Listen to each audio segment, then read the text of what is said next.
So it has a Brew. So not really that much to talk about in tech news, apart from Google's new OnHub, which I'll talk about, and a few other bits and pieces later on. But so Google announced an OnHub this week. They've basically teamed up with TP-Link to create an easy setup kind of router that does all sorts of funky things and is supposed to be really good, and it's supposed to be one of the best routers on the market, which is kind of quite cool. It runs on Brew and it supports WeThread and IEEE 802.15.4, which means it supports all your funky Internet of Everything things, including Nest and the Samsung's line of things, etc., etc. It also allows you to prioritize traffic to specific devices, which means that specific devices on the network, say for instance the one you use to stream Netflix, is not going to be slowed down by some idiot torrenting, for instance. In terms of specs, it's pretty high-end spec-wise.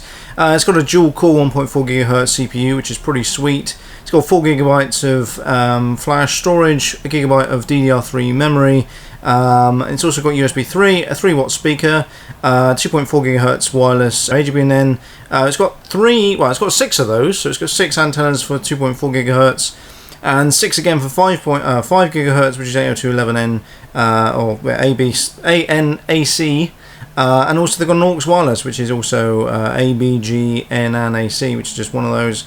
It's also got an Ethernet switch, Gigabyte Ethernet switch, and also Gigabyte LAN and WAN, which is really cool. So in total, it's got 12 antennas, which is absolutely insane. Well, no, it's got 13 antennas because it's got a front-facing one, and it's got 6 2.4 GHz antennas and 6 5 GHz antennas, which is super, super cool. It means it's going to basically flood the entire spectrum with Wi-Fi-ness, which is kind of good and bad. It means it's bad for, like, if you lived in an area that had loads of these, because it probably is not going to, it's going to cause you loads of problems, and it certainly is going to be quite bad if there was just even one of these and you live next door to someone that's got one of these, because basically unless you flood your spectrum with tons of Wi-Fi-ness, you're going to have problems. But what I really love about this is, number one, that TP-Link are making it, which is fucking insane. TP-Link makes just the most amazing stuff ever. They basically make corporate grade stuff, but that doesn't cost corporate grade prices. It's really sweet. I've deployed TP-Link routers and access points in the past. They are solid. They are just so good. I've also deployed PowerLink or Powerline adapters as well within networks, and they're just solid. They just work and they are amazing. Google putting their own shit on top of it is really cool. It looks like a really funky thing anyway. The speaker on top also does does ultrasonic syncing, so the speaker will submit an ultrasonic sound and the app will pick it up, and you can then pair directly with the Wi-Fi device you can control it, which is really cool. It means you have to be kind of within the vicinity, and it kind of means it's also secure, which is pretty sweet. The fact that Google are doing it and they're maintaining it is really good and slash bad. So the thing is with obviously Google running this is it's going to collect data all the time, which is good. The thing is with Google, right, you have a bit of a handoff with privacy, and to be honest, there's nothing they can really do for you. Like, people get really arsy about people nicking data and like, oh, you know, my privacy is important. Yes, it is, but it's not like it's going to some evil person and it's going to be like just a one specific person within the entire country that's going to have access to this. It's not. It's going to a company which is all anonymized. It's not like tied to you as a person, though it technically is tied to an account, so if someone hacked in, they could probably get access to your shit. But it's not like there's some guy in a lair that's just looking through it all and thinking, oh yes, that's Aaron Philpott, he's searching for gay porn, or he's looking at, I don't know, anti-government propaganda for Kenya or something stupid. You know, it's not happening like that, and to be honest, I don't think anybody's going to give a shit. Yes, it might matter a little bit more if things like the UK government could get hold of it. Yes, maybe, or even the US government, because to be honest, I don't trust either of the governments to with my data at all, because they're a bunch of arseholes. But, you know, I think it's really good, and the fact that it embeds with all your Internet of Everything things, it's great. Downside is it also does cost 130 quid, which is a lot of money for a Wi-Fi router, but to be honest, the fact that it kind of does all the things it does, and the fact that you pretty much only just need to buy that one thing and it will last you probably for ages, I think it's probably worth doing. I would buy one for here if it wasn't for the fact that my landlord runs the Wi-Fi and it's on a BT Home Hub and it's downstairs, and yeah, it's annoying because I think when I move out of here, which is probably going to be in less than a year's time, and we'll buy one of these things, or buy something similar, and set up my own internet and everything else like that, because it would be really cool to have.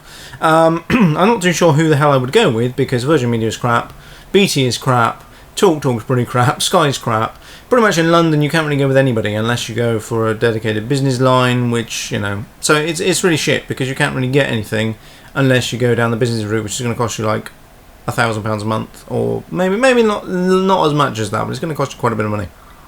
But no, it does look really cool. Obviously, all the links in the description below. Now, there was something that came up this week, which is a violent video game study again, which, well, actually, I say again, like, it's never usually reported. The actual studies based on it are never reported. It's usually the speculation from, like, an incident that's happened. So, there's been, to be fair, this research is pretty old anyway. I mean, this has been reported back in 2010, even back in 2009 they reported all this kind of stuff. So, violent video games have been in the news. They seem to make an appearance. Like every 6 months they make an appearance in the news saying, oh, some of these, you know, violent video games are bad, and it's this, and it's that, and it's the other thing, and it means you're going to go and commit crimes, and it's going to mean whatever. And it's mostly bollocks, because it's all speculation. They've got no evidence to suggest that that's the case, and so they've got nothing really to stand on, really. Now, a recent study came out. I can't remember who it was by, but it was this year. A recent study came out, and there was a study by a German institution, which I'll put all the links in the description below. If you're really interested in that sort of shit, you should check it out. In 2010, they did a study, and basically what it found was that those that play violent video games, quite soon afterwards, they were still reasonably violent people.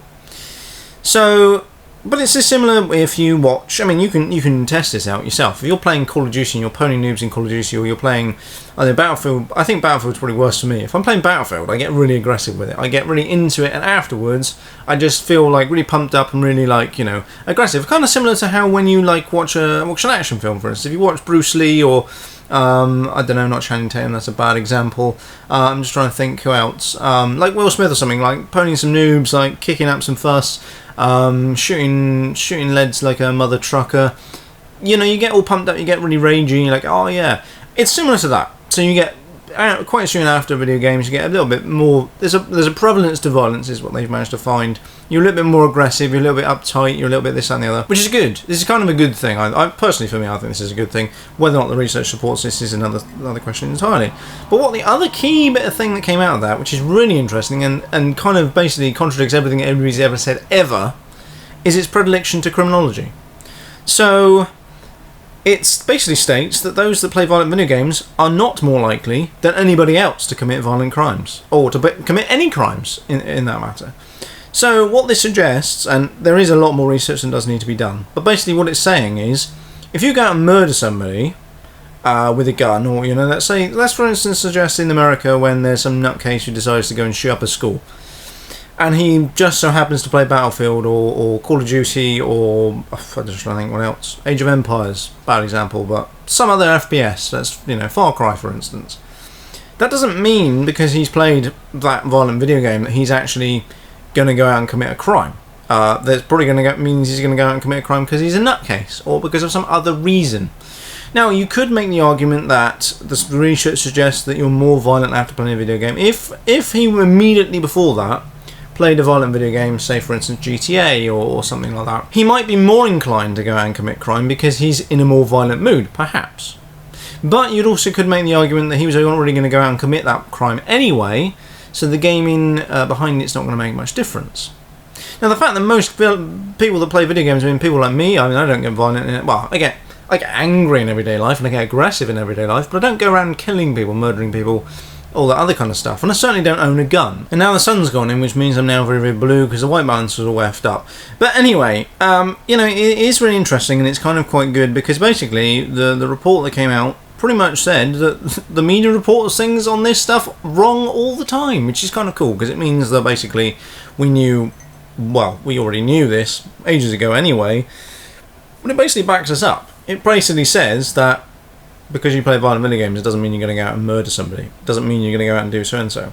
It does mean you're more an aggressive. It did specifically state it makes you a more aggressive person, but that's only in the first hour after you've been playing a video game. So it's not the same as, you know, you've been generally a violent person. I mean, you know, I pwn noobs in Battlefield 4. Does that mean I'm going to go out and like murder somebody in real life? Probably not. In actual fact, I'd say it's the same with this whole rape porn thing. If you're going to go and watch something like that, or you're going to go and play something like that, it means you're less likely to go out and do it in real life because you've got an outlet to play violent video games. You've got an outlet to watch violent porn, for instance. You're not going to go out and then act upon that in the real world legally. So yeah, I mean, it's interesting. Obviously, let me know your thoughts down below on that, because I think it's really, really cool, and certainly nobody actually comments on any of my videos, so it's a really good discussion to be talking about. So I think that's pretty much it. There's a few other bits and pieces of the game through which I'm not going to talk about, things like the Spotify privacy policy thing.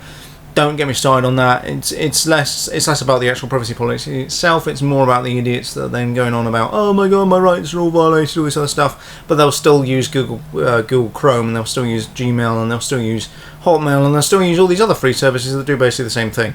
I think that's pretty much it. Obviously, you need to enter my competition, which is links down below, and also hit me up on Twitter at AzzyChill, send me an email, aaron@azzychill.com, and apart from that, I shall catch you in a later video.